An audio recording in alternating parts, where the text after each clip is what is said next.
Are you about to make the big move to sunny Sarasota? If so, then you need to watch this first because I'm going to share a few things you may or may not know about Sarasota. Hi everyone, I am Lisa McBride with Keller Williams Realty Select in Sarasota and Lakewood Ranch, and today I'm talking a few things that you may have not heard about Sarasota. First, thanks so much for watching. If you enjoy my videos, I would love it if you would subscribe. Okay, the number one thing that we need to talk about is the weather. It is March when I'm filming this, and here I am in a sweater because it is 60 degrees outside today. So it's not always what you expect. It can get cold in the winter and really, really, really hot in the summer. I'm always so surprised when people start complaining about the heat in July and August, and I'm like, it's Florida. It is extremely hot, and we do have a lot of humidity. So during those few months of the year, it is extreme heat, and it's 95 degrees with 60 to 80% humidity. So if you don't like the hot weather where you currently live, you're gonna hate it in Florida. Florida is a melting pot of people from all over.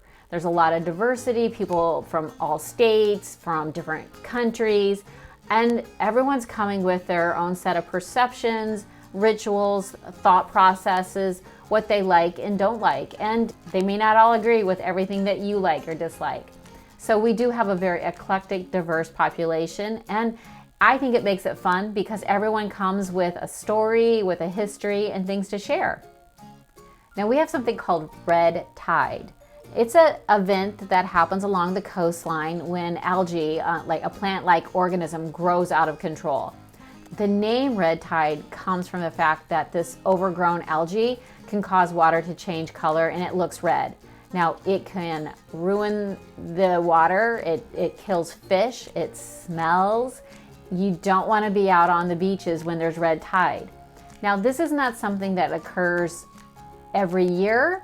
I've been here for 4 summers, and it does normally occur in the fall, and I've seen it occur one time in the 4 years. Similar to hurricanes, we have it, it happens, we prepare for it. It's not something that happens every year. It's just something to know about. In the winter months, January, February, March, and April, our population doubles. We have lots of visitors, we have lots of snowbirds, but no time more than ever than the month of March. March brings lots and lots of traffic. We're not a spring break destination by any means. However, we're a family destination. We have families that come to get out of the cold for spring break, or they come to visit family members or grandparents.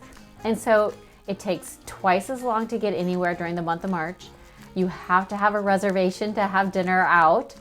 There's accidents. The interstate backs up.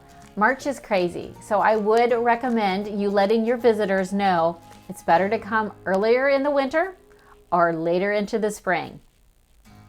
One little thing that most people don't know is we do not have houseflies in Florida.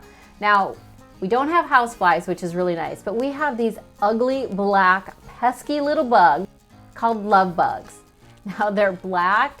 They only come out for a couple weeks in the spring, and it's 2 little black bugs that are attached to each other, and they just swarm. They can make the car look awful. They're hard to get off the car when you wash them. Dining outside can be problematic as they just will flock anything and anywhere. Love bugs are an issue and a problem. So just remember, again, like a lot of things, they're short-lived, but it's something to know about. Yep, our population is a little older.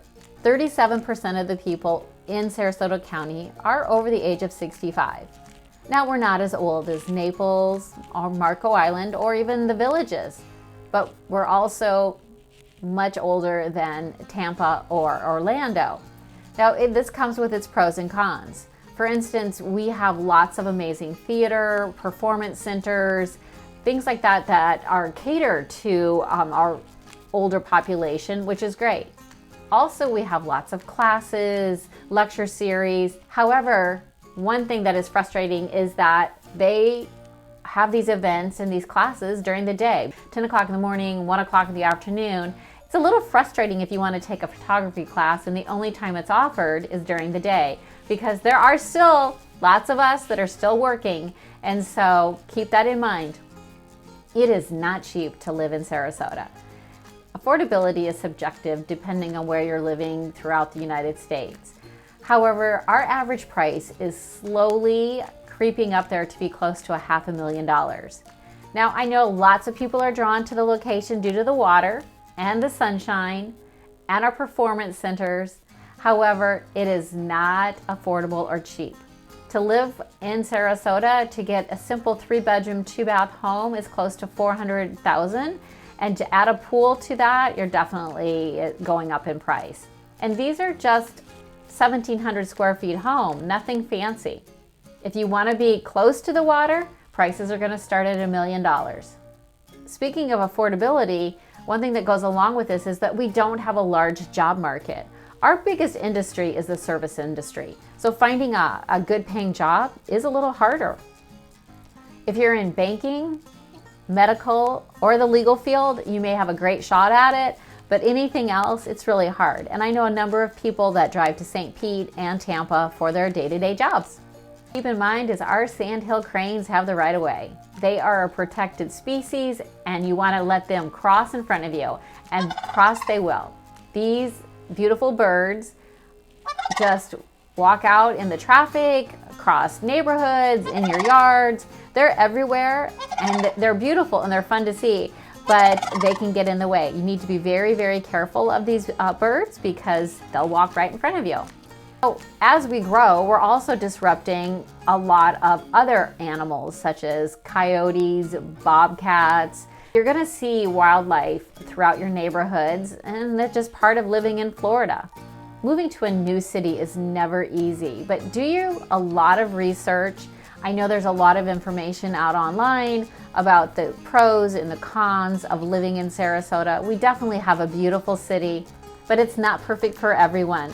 So if you have questions about things that you're looking for in a community or a city or a town in Florida, please let me know how I can help. And as always, thank you so much for watching. And until next time, take care.